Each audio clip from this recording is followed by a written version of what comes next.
आपके रडार पर ले आते, क्योंकि सीधा आपकी पॉकेट से जुड़ा हुआ है। एक दौर रहा है और जब आईपीओ की बहार थी और दनादन आईपीओ आए जा रहे थे, लोग पैसे लगाए जा रहे थे, लेकिन इस वक्त मेरे सहयोगी शरद दुबे खास रिपोर्ट कार्ड के साथ जुड़े हुए हैं। शरद, आपके पास आऊंगा मैं। हमें बताइए क्या है फाइंडिंग्स आपकी, और क्या ये बिना जो कहते हैं कि मार्केट में बस आईपीओ आना है, आ गया, कंपनी के फंडामेंटल्स, उसकी बाकी चीज़ों में कहीं ना कहीं एक रैली जब नजर आई तो उसमें कुछ का तुक्का भी लगा, उसके जाल में कहीं ना कहीं निवेशक फंस गए। हमने हालांकि वक्त वक्त पर आगाह किया, अब वो तस्वीर साफ हो रही है, दूध का दूध और पानी का पानी हो रहा है। जी बिल्कुल प्रशांत, सबसे पहले जो मैं कहूँगा कि जो आईपीओ मार्केट्स है यहाँ पे ओवर हीटेड थे पिछले 2 साल में। बहुत सारे नैरेटिव्स बने थे, बहुत सारे आईपीओस की जो धूमधाम से जो एंट्री हुई थी, लेकिन उसके बाद फंडामेंटल्स कहाँ गया वो आप देख सकते। बड़े बड़े नाम आए हैं। मेरे एनालिसिस में देखे तो लगभग 99 स्टॉक्स मैंने लिए हैं अक्टूबर 2024 से, उसमें से 42 स्टॉक्स अभी डिस्काउंट पे आ चुके हैं, करेक्शन हुआ है। देखा जाए तो जो पीक प्राइसेस होती है स्टॉक की, वहां से एट एन एवरेज सारे ही स्टॉक्स 37% करेक्ट किए हैं। उसमें से आप देखिए जो 7 कंपनीज आए हैं उसमें 50% से ज़्यादा का गिरावट आया है, और ये सिग्नल करता है कि इन्वेस्टर्स कॉशियस रहे। और हमने ईटीना स्वदेश में हमारी हमेशा से ये मुहिम थी कि एसएमई स्पेस में, खासकर कि स्मॉल कैप और एसएमई स्पेस में, आप जो है 2 बार सोचें जब आप आईपीओ के लिए अप्लाई करें। कुछ खराब परफॉर्मर्स है, इनके भी नाम लेते हैं। Exicom Telecom Systems, Eco Mobility, Vibhor Steel, ये सारे इन्वेस्टर्स के जो है वेल्थ देखिए क्या बड़ा इरोजन किया, 60% से ज़्यादा का गिरावट पीक लेवल से। वही मेन बोर्ड की आईपीओ भी इस लिस्ट में शामिल हो चुकी है। ओला इलेक्ट्रिक देखिए 62% गिर चुका है।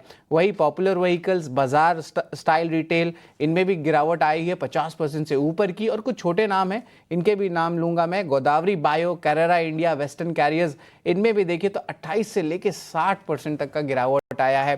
तो आप देख सकते हैं सिग्निफिकेंट वेल्थ डिस्ट्रक्शन हुआ है।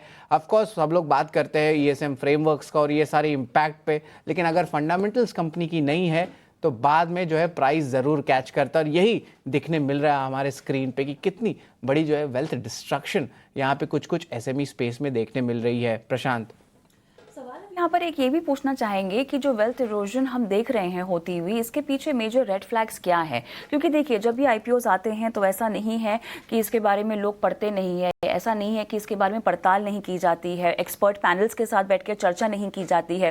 तो ऐसी कौन सी बातें हैं जो छूट जाती हैं जिसकी वजह से इतना वेल्थ इरोजन होता है? ऐसी कौन सी बातें हैं जिन पर प्रकाश नहीं डाला जाता, जिनको डिस्कस नहीं किया जाता, और ये वही बातें हैं जो रेड फ्लैग्स के तौर पर बाद में बहुत बड़े इशू बन जाती हैं? शरद जी बिल्कुल कविता, आपने सही कहा। और उसमें क्या होता है, नैरेटिव रहता है। तो बहुत बार क्या होता है, कोई सेक्टर चल रहा है तो उस पर जो है अंधाधुंध जो है पैसा लगा दिया जाता है प्राइमरी मार्केट्स में। कभी कभी इन्वेस्टर्स पूरी चीज पढ़ते नहीं है, आरएचपी नहीं पढ़ते हैं। फिर सवाल तो ये है, अगर नैरेटिव बनता है, सब जगह हल्ला हो रहा है, हमारे पास समय भी खत्म हो गया है हालांकि, लेकिन कहाँ भरोसा करें, कैसे भरोसा करें? भरोसा करने के लिए हमें दोनों साइड्स ऑफ द कॉइन देखना होगा, पॉजिटिव भी नेगेटिव भी। अभी भी 2 आईपीओ जो एसएमई के हैं उसके थोड़ी सी मैंने इन्वेस्टिगेटिव की, तो आप देखिए ये श्रीनाथ पेपर प्रोडक्ट्स, यहाँ पे वैल्यूएशन बहुत ज़्यादा है, इनकी अपनी मैन्युफैक्चरिंग प्लांट भी नहीं है और रजिस्टर्ड ऑफिस तो लीव बेसिस पे। वही अगर हम दूसरा स्टॉक के बारे में बात करें, स्वस्थ फूड टेक, सडनली देखें FY24 में 63 टाइम्स इनका पैट बढ़ गया है, बोरोइंग्स 3 गुना बढ़ गया है, पैट मार्जिन सिर्फ 1% का है। तो ऐसे कंपनीज भी एसएमई सेगमेंट में आ रहे हैं, तो आप देखिए क्या इंपैक्ट हो रहा है। तो ऑफकोर्स जानबूझ के जो है आप स्टडी करिए अच्छा से, ये आपका हार्ड अर्न मनी है। बिल्कुल, तो जागरूक रहिए, सजग रहिए और वक्त वक्त पर हम आपको अलर्ट करते रहेंगे। चलिए बढ़ते हैं।